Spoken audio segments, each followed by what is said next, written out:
Artificial intelligence can feel like it gets things wrong, a lot.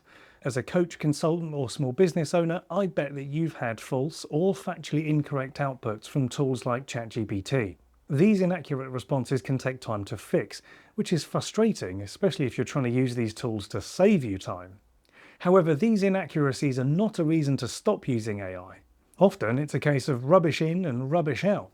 I believe we're setting an unfairly high bar for AI to meet. So let's reframe this problem. How can I help AI get more things right more often?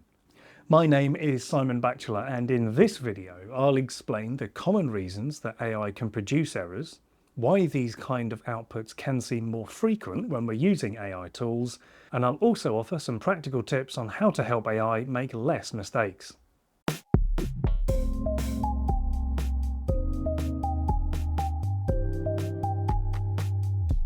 There are three common ways that AI makes mistakes. Number one is hallucinations, when AI makes stuff up. One of the most intriguing and frustrating ways that AI can go wrong is what is known as a hallucination, or more accurately, a confabulation.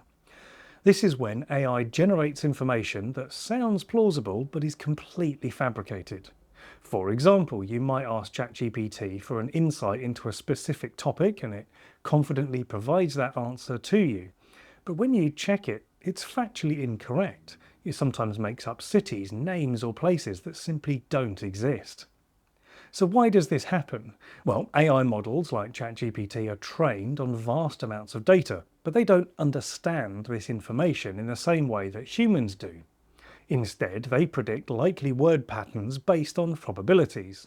So if it can't find a concrete answer, it may piece together something that looks right, even if it's not. Now, this is problematic when you need reliable data for business decisions. Number two is fake citations, and this is when AI links to nowhere. If you've ever asked ChatGPT or a similar model to give you references or sources, it may have given you a link or a citation, but have you checked that they actually exist? Now, this is because AI, most of the time, doesn't have a real-time access to the web or a specific set of sources. Instead, it generates responses based on patterns in the data that it was trained on. Now, I'm not saying that AI is lying to you, it's merely trying to satisfy your request in a way that fits the pattern of a legitimate citation. The problem arises when you rely on that citation to back up an important point or decision. Number three is reward hacking, and this is when AI optimizes for the wrong thing. AI models are designed and trained to optimize their outputs based on a specific set of goals, such as providing an answer or maximizing user engagement. However, unless these goals are aligned with yours, you can end up with AI material that satisfies the AI's built-in parameters rather than your objectives. For example, you might want meaningful information that connects with your audience, but an AI system might generate clickbait content for you because clickbait gets the highest engagement. Another example would be a social media algorithm that curates your feed based on its own drivers, which means it will sometimes show you irrelevant or unhelpful content instead because it knows you've got to scroll past it. So why do AI mistakes feel more significant than they are? Well, when we interact with AI tools like ChatGPT, Claude, or Gemini, we tend to expect them to get it right first time. If and when they fail, it's frustrating and we may question the tool's reliability.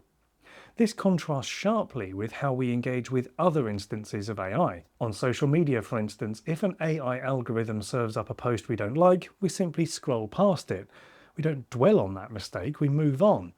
Similarly, with Google search results, if one link doesn't answer our question, we just click on another one. The difference is that when we ask AI a specific question and it provides a single answer, we treat that as its final output. We're applying a higher standard to this kind of AI use, and that leads us to amplify any errors. It's important to remember that AI is not infallible, and like any other tool, getting successful results depends on how we use it. And that sometimes requires a bit of trial and error. So how can you avoid common AI mistakes? Well, here's a few practical steps that you can take to get the most out of these AI tools. Number one is use AI as a support tool. So treat AI as a helpful assistant, not a final authority. Number two is to be really clear with your prompts. This will help you avoid reward hacking by clearly defining what you want from that AI tool. Be specific with your prompts or instructions, because the clearer you are with your input means it's more likely that you'll get a meaningful, relevant, and accurate output. If you want some help with this, I've got a whole section on how to do effective prompting in my new AI video course, and I'll tell you a bit more about that later. Number three is to look beyond that first answer. If you don't get the correct answer the first time, then try rephrasing your question, asking it to expand or explain in more detail, or just try a different approach. Number four, double check the facts. Always verify any critical information included in an AI response, especially if it affects your business. By understanding the limitation of AI and taking a few simple precautions, you can avoid errors and inaccuracy and get the most out of these powerful tools. If you want to learn more about how to get the most out of AI, then I've created a video course to help you get started and to build your AI skills. The course is created specifically for coaches, consultants, and small business owners, and it's focused on how AI can make your marketing easier and more effective.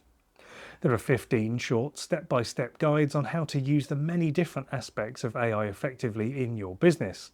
To learn more about the course and to buy instant access, go to simonbatchelor.co.uk. I'll see you in the next video.